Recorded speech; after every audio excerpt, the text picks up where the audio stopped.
കർത്താവിൽ പ്രിയ ദൈവമക്കളെ, ഇന്നത്തെ സാബത്ത് സ്കൂൾ പഠനത്തിലേക്ക് നിങ്ങളേവരെയും കർത്താവ് യേശു ക്രിസ്തുവിൻ്റെ നാമത്തിൽ സ്വാഗതം ചെയ്യുന്നു.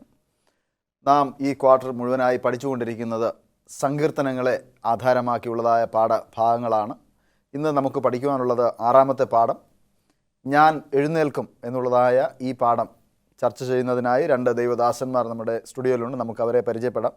ഒപ്പം നിങ്ങളെ ഏവരെയും കർത്താവ് യേശു ക്രിസ്തുവിൻ്റെ നാമത്തിൽ ഈ പഠനത്തിലേക്ക് സ്വാഗതം ചെയ്യുകയാണ്.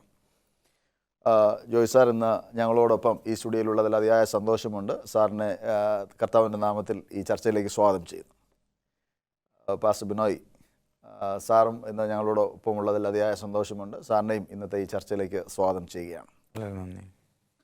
ഈ പാഠം ഞാൻ എഴുന്നേൽക്കും എന്നുള്ളതായ പാഠത്തിൻ്റെ അന്തസത്ത എന്ന് പറയുന്നത് അനീതിയും അടിച്ചമർത്തലും പ്രശ്നങ്ങളും വീഴ്ചകളും താഴ്ചകളും ഉള്ളതായ ഒരു ജനസമൂഹത്തിൽ നിന്ന് ഞാൻ എഴുന്നേൽക്കും എന്നുള്ളതായ ഒരു പ്രത്യാശ, അഥവാ കർത്താവ് എന്നെ ഉയർത്തും, ഞാൻ എപ്പോഴും ഈ അടിച്ചമർത്തലിനും ഈ പീഡനങ്ങൾക്കും ഇരയാകുന്നതായ ഒരു വ്യക്തി ആയിരിക്കുകയില്ല, ഞാൻ എഴുന്നേൽക്കും എന്നുള്ളതായ ഒരു ചിന്തയോടുകൂടിയാണ് ഈ പാഠം ആരംഭിക്കുന്നത്. മനപ്പാഠവാക്യമായി നമുക്ക് നൽകിയിരിക്കുന്നത് സങ്കീർത്തനങ്ങൾ 12:5 അത് ഇങ്ങനെ പറയുന്നു: എളിയവരുടെ പീഡയും ദരിദ്രരുടെ ദീർഘാശ്വാസവും നിമിത്തം ഇപ്പോൾ ഞാൻ എഴുന്നേൽക്കും, രക്ഷയ്ക്കായി കാംക്ഷിക്കുന്നവനെ ഞാൻ അതിലാക്കും എന്ന് യഹോവ അരുളി ചെയ്യുന്നു. ദൈവം നമ്മുടെ സങ്കേതമാണ്. ദൈവത്തിൽ ആശ്രയിക്കുന്നതായ ദൈവത്തിൻ്റെ മക്കൾക്ക്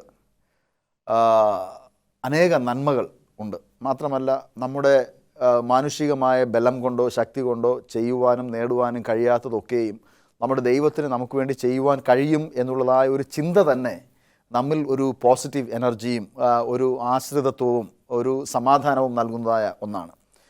പാസ്റ്റർ ബിനോയ്, ദൈവം എങ്ങനെയാണ് ഒരു ശക്തനായ യോദ്ധാവായി സങ്കീർത്തനങ്ങളിൽ ചിത്രീകരിക്കപ്പെട്ടിരിക്കുന്നത്? ദൈവത്തിനെതിരെ വരുന്ന എല്ലാ കാര്യങ്ങളെയും, അല്ലെങ്കിൽ ദൈവജനത്തിനെതിരായിട്ട് വരുന്ന എല്ലാ കാര്യങ്ങളെയും ദൈവം ഇടപഴകുന്നതായിട്ട് കാണും. ദൈവത്തിൽ വിശ്വസിക്കുന്ന ആളുകളെക്കുറിച്ച് കണ്ണിലെ കൃഷ്ണമണി പോലെ സംരക്ഷിക്കുന്നതാണ്. കണ്ണിന് നേരെ വരുന്ന ഏതൊരു ആക്രമണത്തെയും ഒരു അനൈച്ഛിക പ്രവർത്തനമായിട്ട് കണ്ണടച്ച് സംരക്ഷിക്കുന്നത് പോലെ നമ്മൾ പോലും അറിയാതെ ദൈവത്തിൻ്റെ സംരക്ഷണം അല്ലെങ്കിൽ ദൈവത്തിൻ്റെ ഇടപഴകൽ ഉണ്ട് എന്നാണ് പറയുന്നത്.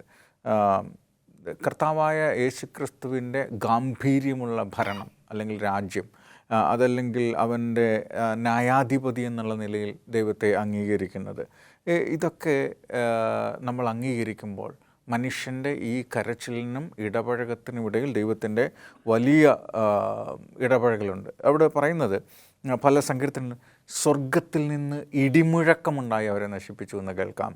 അഗ്നി മഴ പെയ്തിട്ട് അഗ്നി പെയ്തു എന്ന് നശിപ്പിച്ചു എന്ന് കേൾക്കാം ശത്രുക്കളെ. പിന്നെ കൽമഴയുണ്ടായി, ആലിപ്പഴം വീണിട്ട് ശത്രുക്കളെ, ഇസ്രായേലിൻ്റെ ശത്രുക്കളിനെ ദൈവം നശിപ്പിച്ചു എന്ന് കേൾക്കാം.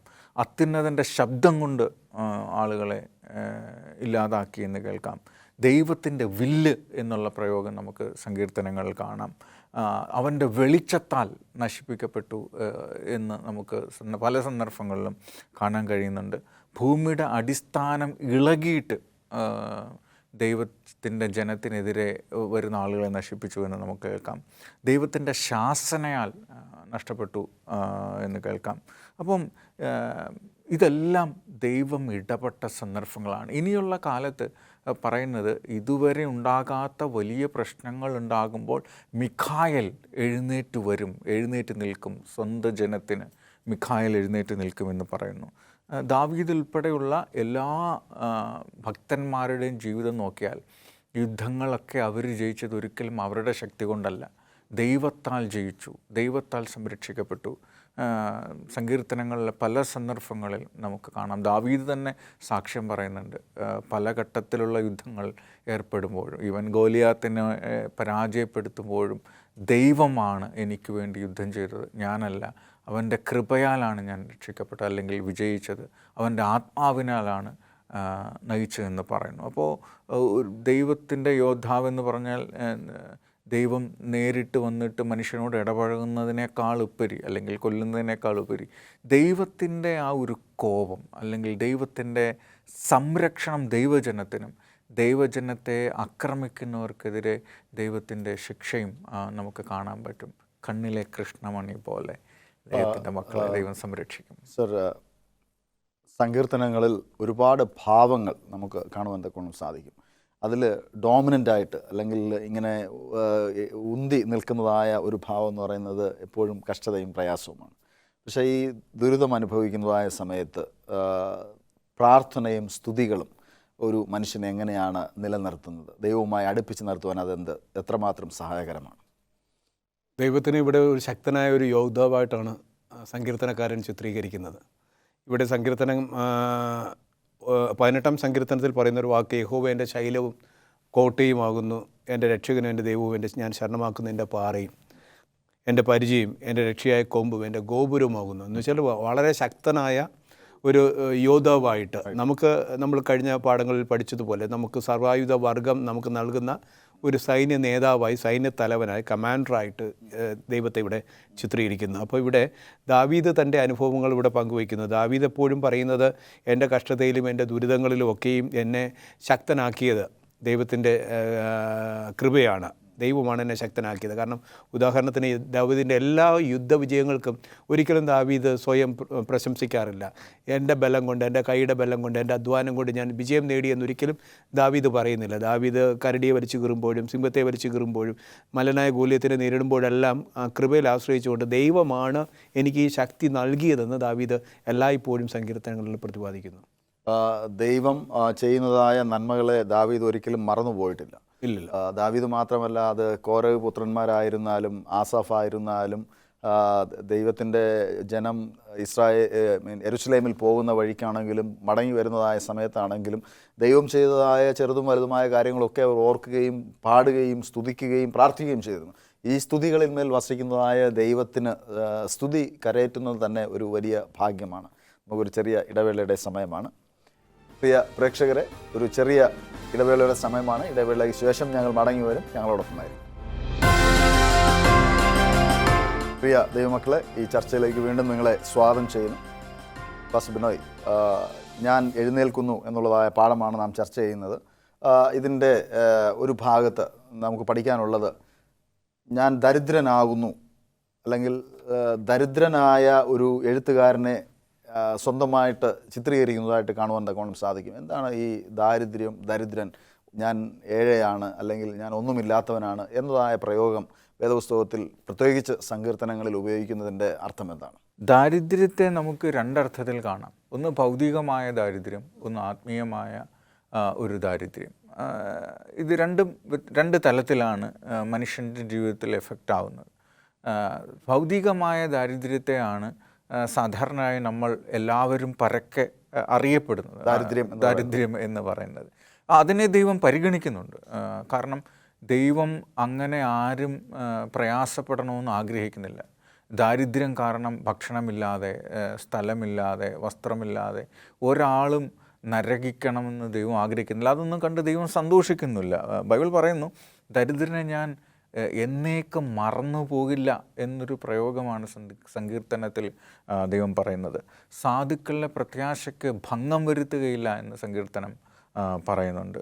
അപ്പോൾ ദരിദ്രർ, പണമില്ലാത്തവർ, ആവശ്യത്തിലിരിക്കുന്നവർക്ക്, പണമുണ്ടായാലും പല ആവശ്യങ്ങളും പെട്ടെന്ന് നടപ്പിലാക്കാൻ പറ്റാതെ വിഷമിച്ചിരിക്കുന്ന ആളുകളുണ്ട്. അവർ അടിച്ചമർത്തപ്പെട്ടവർ, പാർശ്വവൽക്കരിക്കപ്പെട്ടവർ, വിധവകൾ, അനാഥമാർ, ഭർത്താവില്ലാത്ത ആളുകൾ, വിഭാര്യരായിട്ടുള്ള പുരുഷന്മാർ, ഇവരെല്ലാം ദൈവം എടുത്തെടുത്ത് ഞാൻ സംരക്ഷിക്കുമെന്ന് പറയുന്നുണ്ട്. പ്രത്യേകമായ ഒരു നീതി, ഒരു കരുതൽ, പണം മാത്രമല്ല ഒരു നീതി അവർക്ക് കിട്ടണം, അവർക്കൊരു കെയർ കിട്ടണമെന്ന് ദൈവം ആഗ്രഹിക്കുന്നു. അങ്ങനെ ആരും വിഷമിക്കാൻ പാടില്ല. പക്ഷേ പലപ്പോഴും നമ്മൾ ചിന്തിക്കുന്നത് ഇങ്ങനെയൊക്കെയുള്ള ആളുകൾ ദൈവത്തിൻ്റെ കരുതലിനപ്പുറമാണ് എന്നുള്ള രീതിയിലാണ്.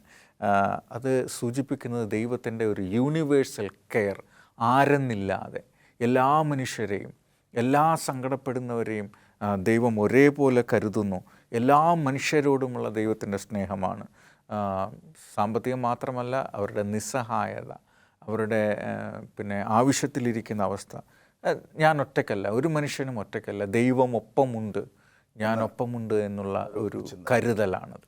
സർ, അതുപോലെ ദൈവം ആരെയും നേരിട്ട് വന്ന് എന്ത് ചെയ്യുന്നില്ല, കാശ് കൊടുക്കുകയോ അവരുടെ പ്രയാസത്തിൽ നിന്ന് വിടുവിക്കുകയോ ചെയ്യുന്നില്ല. ഓഫ് കോഴ്സ് ദൈവം അവരെ വിടുവിക്കുന്നില്ല എന്നല്ല ഞാൻ പറയുന്നത്, മറിച്ച് ദൈവത്തിന് വേണ്ടി മനുഷ്യരെ ഉപയോഗിച്ചു ആണ് കാര്യങ്ങൾ ചെയ്യുന്നത്. അപ്പോൾ ഈ ദരിദ്രരായ മനുഷ്യരെ അവരുടെ ദാരിദ്ര്യത്തിൽ നിന്ന് വിടുവിക്കുന്നതിനും ദാരിദ്ര്യ നിർമ്മാർജ്ജനത്തിനും വേണ്ടി ദൈവം എങ്ങനെയാണ് മനുഷ്യരെ ഉപയോഗിക്കുന്നത്? ഇവിടെ യേശുവിൻ്റെ ജീവിതം നാം നോക്കുമ്പോൾ പൊതുവെ നാം കാണുന്നൊരു കാഴ്ച, യേശുവിൻ്റെ ജനനവും ജീവിതവും എല്ലാം ദാരിദ്ര്യത്തിൽ തന്നെയായിരുന്നു. നമ്മൾ പൊതുവെ ചിത്രീകരിക്കുമ്പോൾ യേശു കാലത്തൊഴുത്തിൽ ജനിച്ചു, ജീവിതം നോക്കിക്കഴിഞ്ഞാൽ തലചായ്പാൻ ഇടമില്ലാത്ത അവസ്ഥ പരിശുദ്ധ ശുശ്രൂഷ കാലങ്ങളിലൊക്കെയും. അപ്പോൾ യേശുവിൻ്റെ ജീവിതവും യേശുവിൻ്റെ ജനനവും എല്ലാം ഒരു ദാരിദ്ര്യം നിറഞ്ഞ ഒരു പശ്ചാത്തലത്തെയാണ് അവിടെ സൂചിപ്പിക്കുന്നത്. പക്ഷേ ഒരിക്കലും യേശു ദരിദ്രരെ പരിഗണിക്കാതെ വിടുന്നില്ല. എപ്പോഴും ദരിദ്രർക്ക് ഒരു ഉന്നത സ്ഥാനം നൽകുന്നു. അല്ല, ഞാൻ കുപ്പയിലായിരുന്നാലും ഞാൻ നിന്നെ ഉയർത്തും. ദരിദ്രനോട് പറയാം, നീ കുപ്പയിലായിരുന്നാലും ഞാൻ നിന്നെ ഉയർത്തും. ആ ദരിദ്രർക്ക് എപ്പോഴും പ്രതീക്ഷ നൽകുന്ന വചനങ്ങളാണ് പലപ്പോഴും സങ്കീർത്തനങ്ങളിൽ കാണുന്നത്. ഒരു പ്രത്യേക പരിഗണന കർത്താവ് എപ്പോഴും ദരിദ്രർക്ക് നൽകിയതായിട്ട് സങ്കീർത്തനം വായിക്കുമ്പോൾ അറിയാം. 2 കൊരിന്ത്യരിൽ ഒരു വചനം പറയുന്നത് 8-ാം അധ്യായം 9-ാം വാക്യം, നമ്മുടെ കർത്താവ് യേശുക്രിസ്തു സമ്പന്നനാകുന്നു എന്നാണ് അവിടെ പറയുന്നത്. നമ്മുടെ കർത്താവ് യേശുക്രിസ്തു സമ്പന്നനാകുന്നു, എങ്കിലും അവൻ്റെ ദാരിദ്ര്യത്താൽ നിങ്ങളും സമ്പന്നരാകേണ്ടതിന് നിങ്ങൾ നിമിത്തം ദരിദ്രനായി തീർന്ന കൃപ നിങ്ങൾക്ക് നൽകിയല്ലോ എന്ന് പൗലോസ് അപ്പോസ്തലൻ പറയാം. അപ്പോൾ നമ്മുടെ ദൈവം യഥാർത്ഥത്തിൽ സമ്പന്നനാണ്. പക്ഷേ ഭൂമിയിൽ ജനിച്ചപ്പോഴും ജീവിച്ചപ്പോഴും അതിദാരിദ്ര്യനായിട്ടാണ് ഈ ഭൂമിയിൽ ജീവിച്ചത്. പക്ഷേ ആ സമ്പന്നനായ കർത്താവ് സകലവും മഹിമകൾ വെടിഞ്ഞ് നമ്മെപ്പോലെ ദാരിദ്ര്യത്തിലായിരുന്നവരെ ആ കർത്താവ് സ്നേഹിക്കുകയും അവരെ പരിപാലിക്കുകയും അവരുടെ ഒരു യോദ്ധാവായി നിലനിൽക്കുകയും ചെയ്തു. സർ, അതുപോലെ തന്നെ നീ എത്രത്തോളം അന്യായമായി ന്യായം വിധിക്കും എന്ന സങ്കീർത്തനക്കാരൻ്റെ ഒരു ചോദ്യം ദൈവത്തോടാണ്, മനുഷ്യരോടല്ല. എന്തുകൊണ്ടാണ് അങ്ങനൊരു ചോദ്യം ദൈവത്തോട് സങ്കീർത്തനക്കാരൻ ചോദിക്കാനിടയായത്? എപ്പോഴും ചരിത്രത്തിൽ എപ്പോഴും അന്യായമായി വിധിക്കുന്ന ആളുകൾ കാണാൻ പറ്റും. അത് ഇസ്രായേലിലെ രാജാക്കന്മാരായാലും ന്യായാധിപന്മാരായാലും അവരെല്ലാവരും ബയസ്ഡാണ്. അവർക്ക് ഇഷ്ടപ്പെട്ടവരെ മുഖപക്ഷത്തോടെ കാണുന്ന ഒരു രീതി എന്നും ഉണ്ടായിരുന്നു. പക്ഷെ ദൈവം അതിനെ എന്നും എതിർത്തിട്ടുണ്ട്. ദൈവം ഒരിക്കലും മുഖപക്ഷം കാണിക്കുന്നില്ല. ദൈവം എല്ലാവരെയും ഒരേപോലെ സ്നേഹിക്കുന്നു. ദൈവത്തിൻ്റെ മക്കളാണ് എല്ലാവരും. എല്ലാ മനുഷ്യരും പാപത്താൽ തേജസ് നഷ്ടപ്പെട്ടവരാണ്. അവരെ എല്ലാവരെയും ദൈവം വീണ്ടെടുക്കാനായിട്ട് ആഗ്രഹിക്കുന്നു. ദേവന്മാരായിരുന്നാലും അതുപോലെ ന്യായാധിപന്മാരായിരുന്നു ആരായിരുന്നാലും അനീതി കണ്ടാൽ ദൈവം അത് ഇഷ്ടപ്പെടത്തില്ല. എന്താണ് അനീതി എന്ന് ചോദിച്ചു കഴിഞ്ഞാൽ ദൈവത്തിൻ്റെ നിയമങ്ങൾ അനുസരിക്കാത്തതാണ് അൺജസ്റ്റിസ്. ദൈവകൽപ്പനകൾ അനുസരിക്കുകയാണെങ്കിൽ അത് നീതിയുള്ളതാണ്. അപ്പോൾ യഥാർത്ഥത്തിൽ അനീതിയായിട്ട് ആരെങ്കിലും എന്തെങ്കിലും ചെയ്യുന്നുണ്ടെങ്കിൽ അതിൻ്റെ കാരണം ദൈവത്തിൻ്റെ നിയമങ്ങളെ, ദൈവത്തിൻ്റെ രീതികളെ, ദൈവത്തിൻ്റെ സ്വഭാവത്തെ അംഗീകരിക്കാതിരിക്കുമ്പോഴാണ് ആളുകൾക്ക് മുഖപക്ഷത്തോടെ ഇടപഴകാൻ കഴിയുക, അനീതിയായി ഇടപഴകാൻ കഴിയുക, തെറ്റായ രീതിയിൽ വിധിക്കാൻ കഴിയുക എന്ന് നമ്മൾ മനസ്സിലാക്കേണ്ടതായിട്ടുണ്ട്. സർ, അതുപോലെ ഇസ്രായേലിൻ്റെ നേതാക്കന്മാർ മനുഷ്യരെ ന്യായം വിധിച്ചിരുന്നത് എപ്രകാരമാണ് എന്ന് ഈ പാഠത്തിൽ പറയുന്നു. അത് സാറിന് വിവരിക്കാം. ദൈവം ഇസ്രായേൽ ജനത്തോട് പറയുന്നത് തന്നെ രാജാക്കന്മാരോട് നീതിയോട് ന്യായം വിധിക്കണമെന്നാണ് ദൈവം അവരോട് കൽപ്പിച്ചത്. പലപ്പോഴും സങ്കീർത്തനങ്ങൾ വായിക്കുമ്പോഴും പഴയ നിയമ പുസ്തകങ്ങൾ വായിക്കുമ്പോഴും രാജാക്കന്മാർ നീതിയോടല്ല ജനത്തെ ന്യായപാലനം ചെയ്തത്. അവരെപ്പോഴും അവരുടെ അധികാരം ഉപയോഗിച്ച് അവരെ തരം താഴ്ത്തുകയും അവർക്ക് നൽകേണ്ടതായ പ്രയോജനങ്ങൾ അല്ലെങ്കിൽ അവർക്ക് ലഭിക്കേണ്ട ഭാഗ്യങ്ങൾ അവരെ തരം താഴ്ത്തി കാണിച്ചുകൊണ്ട് അവർക്ക് ലഭിക്കാതെ പോകുന്ന സാഹചര്യങ്ങൾ അവരുടെ ജീവിതത്തിൽ ഉണ്ടായിട്ടുണ്ട്. ഇവിടെ നേതാക്കന്മാരോട് ദൈവം പ്രത്യേകിച്ച് ഒരു വാണിംഗ് കൊടുക്കുകയാണ്. ദൈവം കൊടുക്കുന്ന വാണിംഗ് എന്ന് പറയുന്നത് ദൈവഹിതം അനുസരിച്ച് നിങ്ങൾ പ്രവർത്തിക്കണം. നിങ്ങൾക്ക് തന്നിരിക്കുന്ന പദവി ദൈവം നൽകിയ പദവിയാണ്. അതുകൊണ്ട് ആ ദൈവഹിതം എന്താണ്? ദൈവത്തിൻ്റെ ഇഷ്ടം ദരിദ്രനെയും എല്ലാവരെയും ഒരുപോലെ ന്യായം വിധിക്കുവാനാണ് ദൈവം ആഗ്രഹിക്കുന്നത്. അതുകൊണ്ട് അവർക്ക് കൊടുക്കുന്ന ഒരു വാണിംഗ് എന്ന് പറയുന്നത് ദൈവഹിതം അനുസരിച്ച് തന്നെ ഈ ഭൂമിയിൽ നിങ്ങൾ നൽകിയിരിക്കുന്ന ഉത്തരവാദിത്വങ്ങൾ, അധികാരങ്ങൾ പ്രയോഗിക്കണമെന്ന് പറയുന്നു. കാരണം നല്ല നീതിയോടും സമൃദ്ധിയോടും കൂടി നിങ്ങൾ ന്യായപാലനം ചെയ്താൽ മാത്രമേ നമ്മുടെ രാജ്യത്തിനകത്ത് സമൃദ്ധി ഉണ്ടാകുകയുള്ളൂ. അത് വളരെ ഒരു പോയിൻ്റാണ് അവിടെ ദൈവം ആഗ്രഹിക്കുന്നത്. അതുകൊണ്ട് ഇവിടെ പറയുന്നത് മുഖപക്ഷം കാണിക്കാൻ പാടില്ല, എളിയവനെ അനാഥനെ നിങ്ങൾക്ക് ന്യായം പാലിച്ചു കൊടുക്കണം. എങ്കിലും ഒരു മുന്നറിയിപ്പ് കൂടെ ന്യായാധിപന്മാർക്ക് നൽകുന്നു, നിങ്ങളും എളിയവന്മാരെ പോലെ മരിച്ചു പോകും, നിങ്ങൾക്കെന്നും ഇങ്ങനെ ഈ അധികാരത്തിൽ തുടരുവാൻ കഴിയില്ല എന്നുള്ളൊരു മുന്നറിയിപ്പ് കൂടെ ന്യായാധിപന്മാർക്ക് ദൈവം വചനത്തിലൂടെ നൽകുന്നു. ദൈവത്തിൻ്റെ വചനത്തിൽ നമുക്ക് കാണുവാൻ സാധിക്കുന്നത് ഈ പ്രതികാര ഇച്ഛയോടുകൂടെ ന്യായം വിധിക്കുന്നതായ അന്യായ വിധികൾ അത് തീർച്ചയായും ദൈവഹിതത്തിന് എതിരാണ്. അങ്ങനെ ചെയ്യുമ്പോൾ നമുക്ക് ലഭിക്കേണ്ടതായ ദൈവനീതി നമുക്ക് തന്നെ നാം നിഷേധിക്കുകയാണ് ചെയ്യുന്നത്. നമുക്കൊരു ഇടവേളയുടെ സമയമാണ്. ഇടവേളയ്ക്ക് ശേഷം നമുക്ക് മടങ്ങി വരാം. പ്രിയ പ്രേക്ഷകരെ, ഒരു ചെറിയ ഇടവേളയാണ്. ഇടവേളയ്ക്ക് ശേഷം നമുക്ക് മടങ്ങി വരാം. പ്രിയ ദൈവമക്കളെ, വീണ്ടും ഈ ചർച്ചയിലേക്ക് നിങ്ങളേവരെയും സ്വാഗതം ചെയ്യുന്നു. സർ, നാം ദൈവത്തിൻ്റെ നീതിയെക്കുറിച്ചും ന്യായത്തെക്കുറിച്ചുമാണ് സംസാരിച്ചുകൊണ്ടിരിക്കുന്നത്. ദൈവം തിന്മയെ എങ്ങനെ കൈകാര്യം ചെയ്യുമെന്ന് ഉള്ളത് വിശുദ്ധ മന്ദിര ഉപമയിലൂടെ അല്ലെങ്കിൽ അതിൻ്റെ പഠനത്തിലൂടെ എങ്ങനെയാണ് ദൈവം നമുക്ക് കാണിച്ചു തന്നിരിക്കുന്നത്? വിശുദ്ധ മന്ദിരം പൊതുവെ നമ്മൾ മനസ്സിലാക്കുന്നത് ദൈവത്തിൻ്റെ സിംഹാസനമാണെന്നും അവിടെയാണ് ദൈവം നമ്മെ ന്യായം വിധിക്കുന്ന ഇടമാണെന്നുമാണ് സങ്കീർത്തനക്കാരൻ പറയുന്നത്. ദൈവത്തിൻ്റെ രക്ഷ നമുക്ക് ലഭിക്കുന്നത് വിശുദ്ധ മന്ദിരത്തിൽ നിന്നാണ്. കാരണം ദൈവത്തിൻ്റെ ന്യായാധിപതിയായ സ്ഥലം ആ ഇടമാണ് സൂചിപ്പിക്കുന്നത്. സങ്കീർത്തനം 73:17 പറയുന്നത്, ഒടുവിൽ ഞാൻ ദൈവത്തിൻ്റെ വിശുദ്ധ മന്ദിരത്തിൽ ചെന്നു, അവരുടെ അന്തം എന്താകുമെന്ന് ഞാൻ ചിന്തിച്ചു. ദുഷ്ടന്മാരുടെ. അപ്പോൾ ആ വാക്യങ്ങളിൽ നിന്ന് മനസ്സിലാകുന്നത് ഇവിടെയാണ് ദൈവം ന്യായാധിപനായി നമ്മെ ന്യായം വിധിക്കുന്നത്. വിശുദ്ധ മന്ദിരം മനുഷ്യൻ്റെ രക്ഷയ്ക്കും അവൻ്റെ അന്തത്തിനും ആകുന്ന ഒരു ഇടമായിട്ട് വിശുദ്ധ മന്ദിരത്തെ ഇവിടെ സംഗീതക്കാരൻ ചിത്രീകരിക്കുകയാണ്. അതുകൊണ്ട് വിശുദ്ധരായ ദൈവജനം വിശുദ്ധ മന്ദിരത്തെ സമീപിക്കുമ്പോൾ വിശുദ്ധിയോട് തന്നെ സമീപിക്കണം. കാരണം വിശുദ്ധരായ ദൈവത്തെ നാം ആരാധിക്കുന്നത്. അതുകൊണ്ട് വിശുദ്ധരായ ദൈവത്തെ നാം സമീപിക്കുമ്പോൾ വിശുദ്ധിയിൽ തന്നെ ആയിരിക്കണം. വിശുദ്ധിയുടെ ഒരു അടയാളം എന്ന് പറയുന്നത് നാം ദൈവകൽപ്പന പ്രമാണിക്കുന്നതാണ്. ദൈവകൽപ്പന പ്രമാണിക്കുന്നതാണ് നമ്മുടെ വിശുദ്ധിയുടെ ജീവിതത്തിൻ്റെ ഒരടയാളം. അതുകൊണ്ട് വെളിപാടിൻ്റെ പ്രവചനം 11-ാം അധ്യായം 19-ാം വാക്യം പറയുന്നത്, അപ്പോൾ സ്വർഗത്തിലെ ദേവാലയം തുറന്നു, അവൻ്റെ നിയമപ്പെട്ടവും അവൻ്റെ ആലയത്തിൽ പ്രത്യക്ഷമായി, മിന്നലും നാദവും ഇടിമുഴക്കവും ഭൂകമ്പവും വലിയ കന്മഴയും ഉണ്ടായി. അങ്ങനെ ദൈവം തിന്മയെ എന്നേക്കുമായി കൈകാര്യം ചെയ്തു എന്ന് വെളിപാടുകാരനായ യോഹന്നാൻ പറയുന്നു. അപ്പോൾ വിശുദ്ധ മന്ദിരമാണ് ഒരു മനുഷ്യന് രക്ഷ നൽകുന്നതും നമുക്ക് കടന്നു ചെല്ലാൻ കഴിയുന്നൊരു സ്ഥലവും, കൂടാതെ നമ്മുടെ അന്തവും അല്ലെങ്കിൽ നമ്മുടെ അവസാനവും വിശുദ്ധ മന്ദിരത്തിൽ നിന്നാണ് ദൈവം നമ്മെ വിധിക്കുന്നതെന്നും സങ്കീർത്തനക്കാരൻ വ്യക്തമായി സൂചിപ്പിക്കുന്നു. പാസ്റ്റർ ബിനോയ്, വിശുദ്ധ മന്ദിരം പ്രത്യേകിച്ച് നമ്മുടെ പഠനങ്ങളിലൊക്കെ ഇങ്ങനെ മുഴങ്ങി നിൽക്കുന്നതായ ഒരു കേന്ദ്രമാണ്.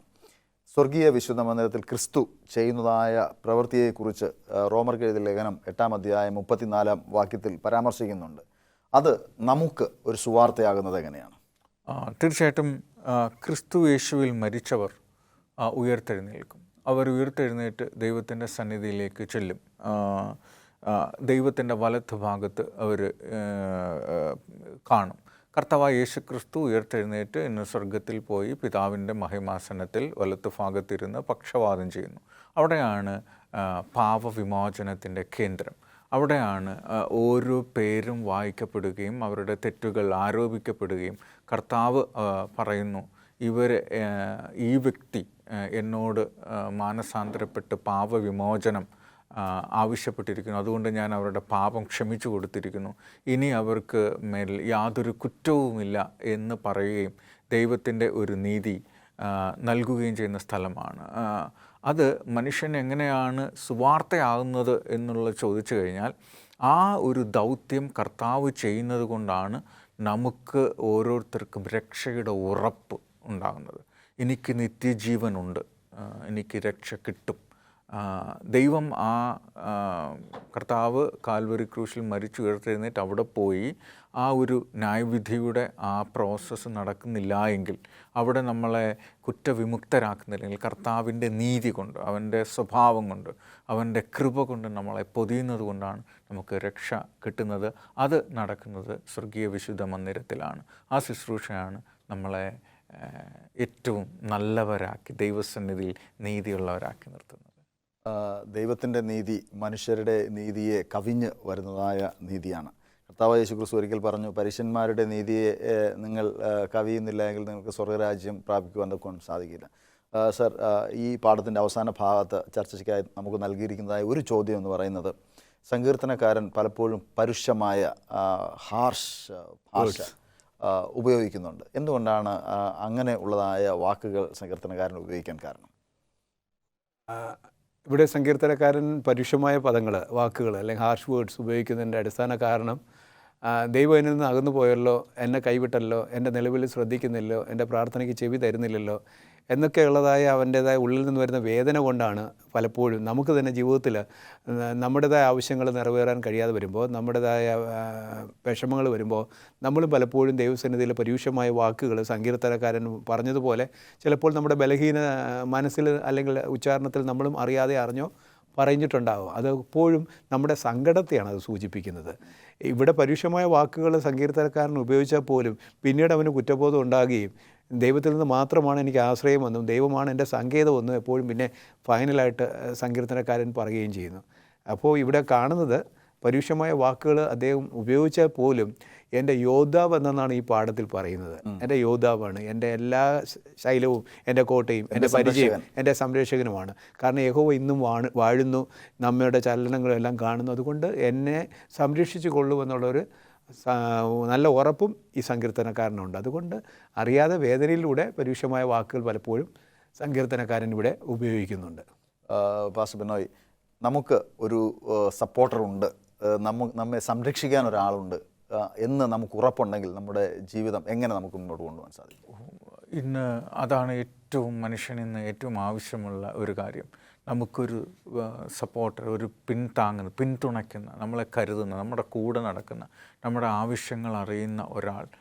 ഇന്നത്തെ സമൂഹം എടുക്കുകയാണെങ്കിൽ 100 പേരെടുത്താൽ ഏകദേശം പകുതിയോളം പേർക്ക് ഡിപ്രഷൻ, വിഷാദരോഗത്തിനടിമകളാണ്. WHO പറയുന്നത് ലോകം നേരിടാൻ പോകുന്ന ഏറ്റവും വലിയ ഭീഷണി വിഷാദരോഗമാണ്. അതിൽ 100 പേർക്ക് ആത്മഹത്യാ ഭീഷണിയുണ്ട്. പല കുടുംബങ്ങളിലും ഉള്ള പ്രശ്നങ്ങൾക്ക് കാരണം ഈ വിഷാദരോഗമാണെന്നാണ് പറയുന്നത്. ലോകത്തിൻ്റെ ഏറ്റവും വലിയ വെല്ലുവിളി ഒറ്റപ്പെടൽ, ആൾക്കൂട്ടത്തിൽ ജീവിക്കുമ്പോഴും തനിയാണെന്നുള്ള തോന്നൽ.